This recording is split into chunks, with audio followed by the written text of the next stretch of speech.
কত কিছু চাইলাম, পাইলাম না, দিল না আল্লাহ, বলে না? আপনার সব দোয়া কবুল, তবে কবুল হওয়ার তিনটা সিস্টেম আছে। কয়টা? চান্দোলার ভাইয়েরা মনে থাকবে? কয়টা?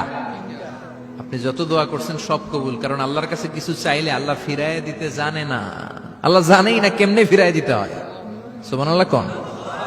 চাওয়া মাত্রই আল্লাহ বলে অ্যাকসেপ্টেড, যা কবুল, দিব দিব না এটা বলতে জানে না, চাওয়া মাত্রই বলে দিব। তিন সিস্টেম। নাম্বার ওয়ান, আপনি আল্লাহর কাছে দোয়া করলেন, চাইলেন, আল্লাহ বলে দিব, বলেই তিনি দিয়ে দেন আর আপনি খুশি হয়ে যান, পেয়ে গেলেন। নাম্বার টু, আপনি আল্লাহর কাছে দোয়া করলেন, চাইলেন, তখনও আল্লাহ বলে দিব, তবে এখন না, সবুর, একটু পরে দিব। কখন দিলে আমার জন্য ভালো, আমার চেয়েও ভালো জানে কে, পরে দিবে। নাম্বার থ্রি, চাইলেন, দোয়া করলেন, আল্লাহ তখনও বলে দেব, তবে এখনো না, পরেও না, কিয়ামতের দিন যেদিন বিপদে পড়বে ওই দিন দেব। যেদিন তোর বাবা তোরে চিনবে না, তোর মা তোরে চিনবে না, বন্ধু বন্ধুরে চিনবে না, পীর সাহেব মুরিদরে চিনবে না, মুরিদ পীর সাহেবরে চিনবে না, ইমাম সাহেব মুসল্লিরে চিনবে না, মুসল্লি ইমাম সাহেবরে চিনবে না, কেউ কাউরে চিনবে না। ওই কঠিন দিনে তোরে আমি বাঁচাইয়া দেব।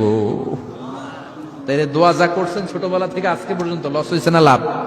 লস না লাভ? এজন্য বেশি বেশি দোয়া করার দরকার আছে না নাই? জীবনে যদি কোনো নেক আমল থাকে, ওই নেক আমল দিয়ে যদি আল্লাহর কাছে দোয়া করেন, দোয়া কবুল করে নিবে কে? তবে নেক আমলটা হইতে হবে শুধুমাত্র আল্লাহর সন্তুষ্টির জন্য। প্রত্যেকের জীবনেই কিছু আমল আছে যেটা লোক দেখানো করে, আছে না নাই?